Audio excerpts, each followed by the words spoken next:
Madame la députée, vous avez évoqué les accords de libre-échange. J'y ai répondu tout à l'heure. Après, vous avez dit quelque chose qui est très juste. Vous avez dit, je vous cite, « La présidence française de l'Union européenne ne doit pas être un marchepied électoral ». Et je pense que vous avez tout à fait raison.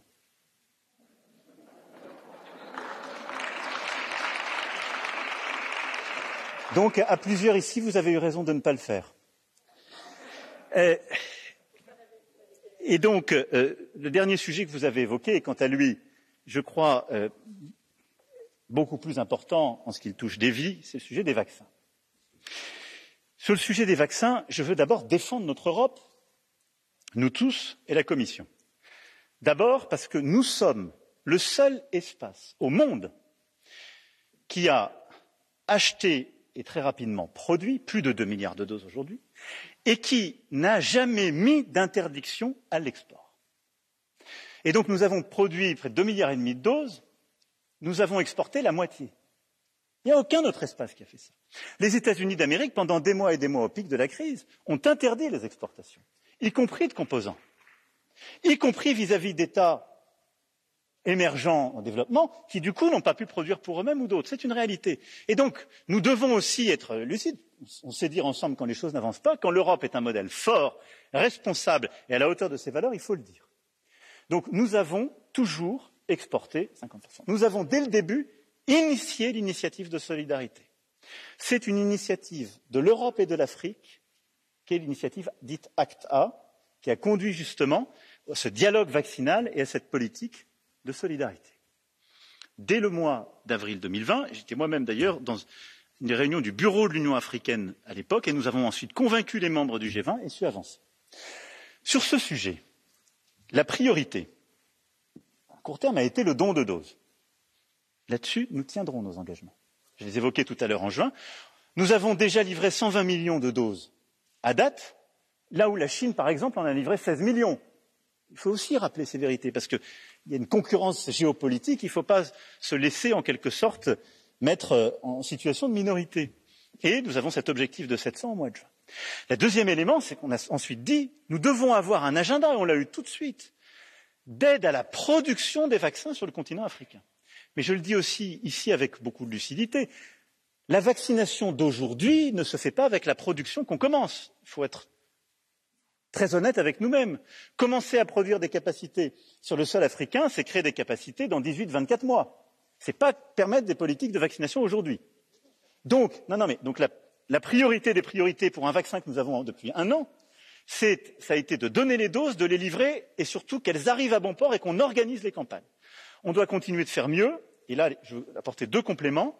1, nous devons continuer d'améliorer le travail avec l'UNICEF, parce que sur le terrain, on a vu certaines politiques qui ont échoué du fait de la désorganisation, et donc c'est vraiment un sujet très concret et matériel, il ne faut pas le lâcher. La deuxième chose, c'est que nous ne devons pas pour autant oublier notre soutien au système de santé primaire. Quand des pays africains n'ont plus le financement pour avoir un système de santé primaire, il est très dur d'organiser des campagnes de vaccination. Et parfois, nous-mêmes, par nos choix des décennies passées, de baisse de l'aide publique au développement, de l'investissement solidaire bilatéral en matière de santé, on avait laissé des systèmes de santé se désagréger. Et donc, il ne faut pas que la politique de vaccination fasse oublier ce levier essentiel. Deuxième point, oui, il faut développer à marche forcée des capacités. Pourquoi? Je dis ici, il y a un chiffre simple. L'Afrique, c'est 20% des besoins de vaccins dans le monde, c'est 2% des vaccins produits. Et donc, à chaque fois qu'il y aura une crise pandémique, soit une nouvelle vague, soit d'autres crises qui viendront, il y aura à chaque fois une pression parce que les égoïsmes nationaux ou régionaux reviendront. Et donc, nous devons avoir un agenda, en effet, de production de vaccins sur le continent africain et dans tous les pays les plus pauvres et les pays émergents. C'est ce que nous avons là aussi lancé en Européens, les premiers. J'étais moi-même au printemps dernier au Rwanda, en Afrique du Sud, sur ce sujet, on a lancé les premières plateformes. Et là, il y a un débat qui est né sur la propriété intellectuelle et justement le brevet libre. Sur ce sujet, je vais vous dire les choses avec, là aussi, beaucoup de transparence.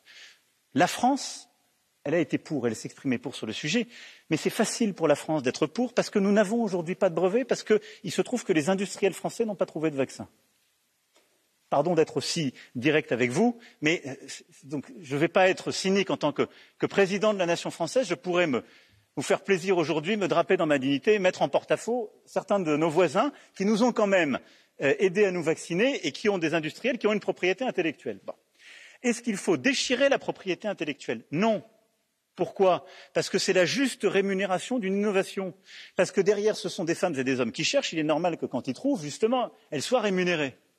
Ce que nous devons faire, c'est faire en sorte que jamais la propriété intellectuelle, et donc les brevets, ne soit un frein à la création de ces capacités. Jamais. Aujourd'hui, je vous le dis en toute sincérité, cela ne l'est pas. Et donc c'est un débat politique, idéologique, qui a tout à fait sa dignité. Je vais vous dire ce que j'en pense et quelles propositions on va faire en européen. Mais ça n'est pas un débat efficace. Parce que la réalité, c'est qu'il faut d'abord faire le transfert de technologie et créer ces capacités. Quand bien même ce débat se poserait en France, nous n'avons pas aujourd'hui des capacités de production et de fabrique de substances en France d'ARN messager, et nous ne sommes pas bloqués par un problème de propriété intellectuelle. Notre seul sujet, c'est d'aller plus vite sur le transfert de technologie. C'est vrai aussi du continent africain.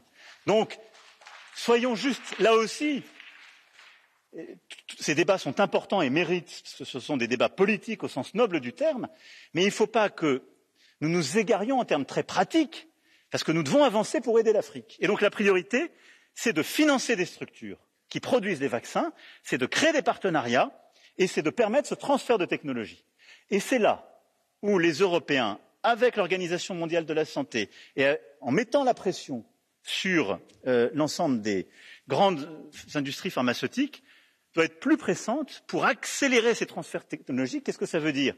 Que celles et ceux qui ont le savoir délèguent des équipes pour qu'on aide à produire ces capacités en Afrique. Donc là-dessus, l'Europe est le continent de loin le plus avancé. La Commission européenne, à plusieurs reprises, s'est rendue sur le sol africain pour développer ces capacités, du Sénégal au Rwanda, au Kenya, l'Afrique du Sud, etc. On va poursuivre.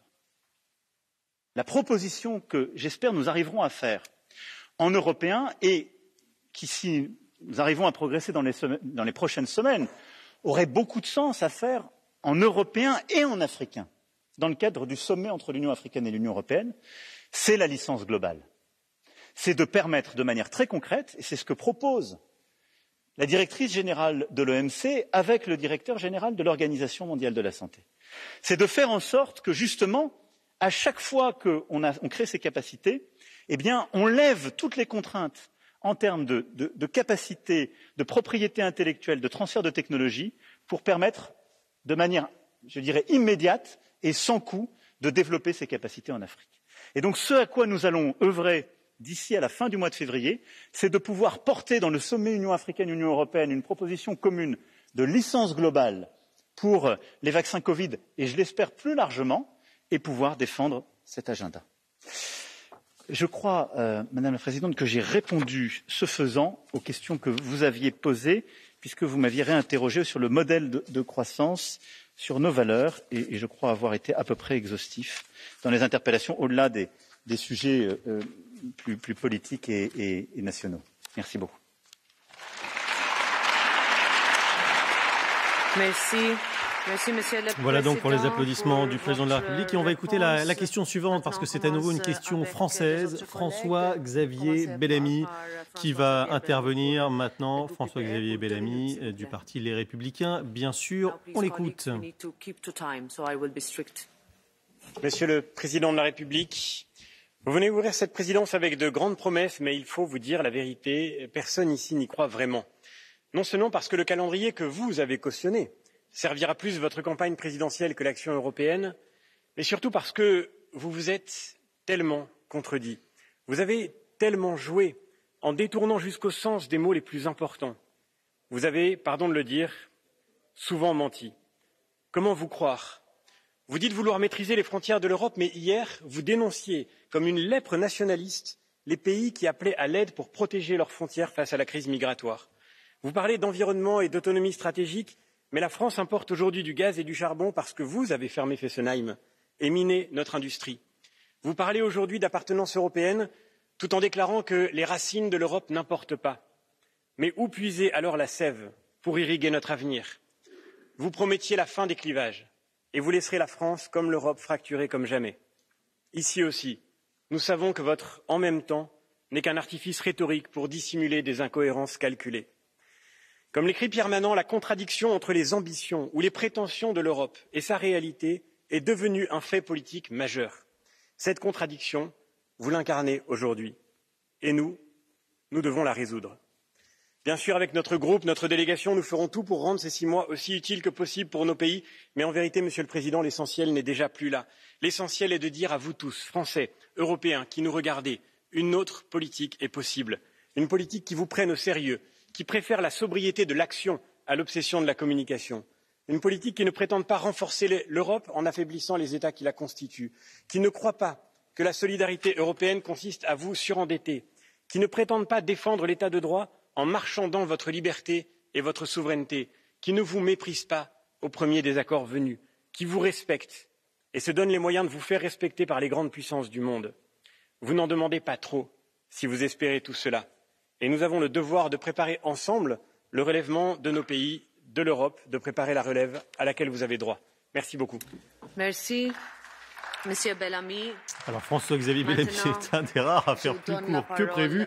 La réponse d'Emmanuel Macron, on l'a entendu, il a sorti Damien Fleureau la boîte à gifles, notamment pour Jordan Bardella. Oui, c'est vrai qu'il a pointé, le président de la République, les approximations de Jordan Bardella sur toute une série de sujets, notamment en lien avec l'immigration.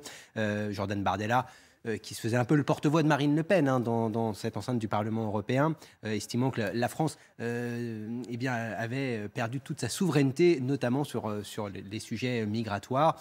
Il a répondu en quelque sorte avec un tacle bien appuyé à Jordan Bardella, à Manon Bry, Yannick Jadot d'une façon un peu différente, un peu moins plus feutré. Voilà, oui. sur le thème du débat de la campagne électorale qui s'inviterait peut-être trop, selon Emmanuel Macron, dans cette enceinte du Parlement européen. C'était un procès d'intention qu'on avait fait justement à la majorité présidentielle et qu'il renvoie donc à son employeur. C'est vrai, Catherine Gentil, que dans la réponse du président, on a vu aussi les prémices de la campagne présidentielle française, loin de certains débats européens.